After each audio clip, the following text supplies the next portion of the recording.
Adoro sua pergunta, Márcia, porque muitas pessoas são promovidas quando elas estão quase ou prontas para um próximo passo.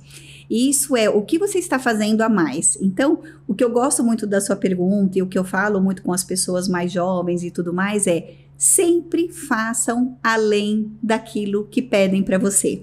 E ao mesmo tempo a gente vê hoje pesquisas que chegam que os gestores já não estão querendo mais trabalhar com as gerações mais novas porque elas não querem fazer o a mais. Exato. Então nós estamos aqui num problema de gerações agora. Sim. É, totalmente verdade. E eu gosto muito do que você está falando, porque são várias pesquisas que já saíram em Forbes, Exame, vários veículos de altíssima credibilidade falando sobre essa diferença de gerações. E você falou, acho que 2 coisas importantes. No passado, mesmo quando eu estava no desenvolvimento da minha carreira, eu não tinha essas referências porque a internet não era esse universo, que hoje nem existia praticamente da forma que é. Então, por isso que eu disse que era um olhar muito interno, com pessoas ao meu redor, e nos cursos que eu fui fazendo, né, o MBA, o após, com quem que eu me conectava, o que você está fazendo, por que você se preparou e tudo mais. Mas eu acho que é muito triste de ver, muitas vezes, alguns profissionais que olham só para o descritivo de cargo. Então, assim, esse é meu descritivo de cargo? É então, isso que eu vou fazer. Exato, então eu não vou pegar esse quadro porque não está escrito ali. E aí fica uma dica para muita gente que está nos escutando, o que me fez crescer, eu tenho essa crença, foi justamente o que eu fiz a mais. Então, na minha carreira inteira, eu não me importei de buscar fazer algo a mais, Jaqueline, a gente precisa de uma ajuda agora, tal coisa. Eu faço. E muitas coisas, Márcia, eu me voluntariei. Então, por exemplo, vai ter uma força-tarefa, né, um task force interno de tal coisa. Eu falava, posso participar? Porque eu achava que era uma forma de eu poder estar mais exposta. E esse exemplo eu dou até mesmo a nível mais executivo. Então, quando eu trabalhei nessa empresa global de logística, uma empresa que está presente em mais de 100 países, eu sempre fui muito da área de negócios, eu sempre falei hoje completa mais ou menos 14 anos que eu falo sobre liderança, papel da mulher em liderança, falo muito sobre conversas cruciais e algumas outras questões. Mas eu me lembro que naquele momento eu estava responsável pela América Latina e internamente foram criados alguns comitês para discutir um tema de uma determinada região. Eu levantava a mão.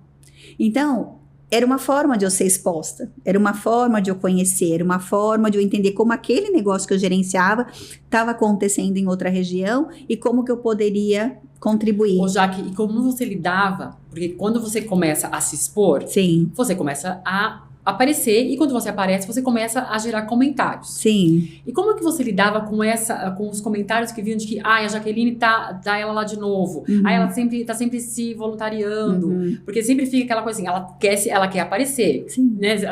Eu sempre recebo assim comentários de que, mas se eu fizer isso, eu vou falar que eu tô querendo aparecer, sim, e aí não sei o quê. Como é que você lidou com isso?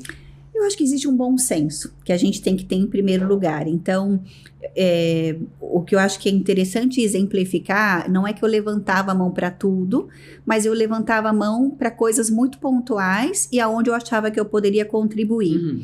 Um segundo ponto é o estar em tantos lugares também não é algo tão positivo. Por quê? Porque você tem um trabalho central que você tem que desenvolver, que ali está o seu descritivo de cargo, o seu papel e responsabilidade. Então, não adianta no final do ano, numa avaliação de desempenho, as pessoas chegarem e falarem, nossa, eu estava envolvida com esse tanto de coisas, mas você é cobrada por isso.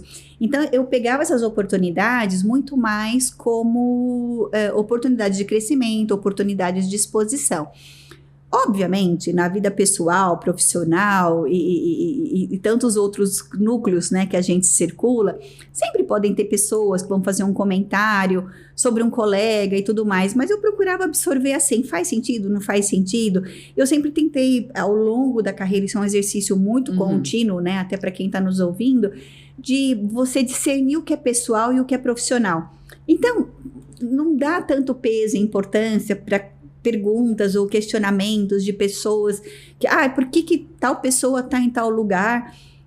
Acho que vale uma explicação, mas a partir do momento que começa a virar um comentário que não faz sentido, não dá peso, não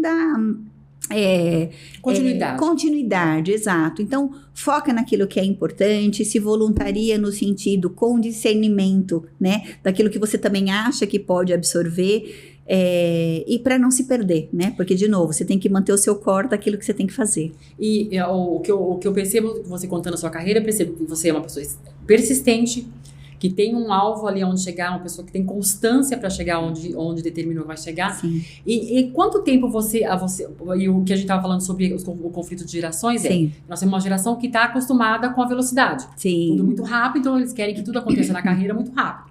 Nós estamos falando com a Jaqueline, que falou que ela tem 28 anos de carreira. Ela não chegou a ser uma presidente, uma general manager no dia seguinte que ela começou a trabalhar. Sim.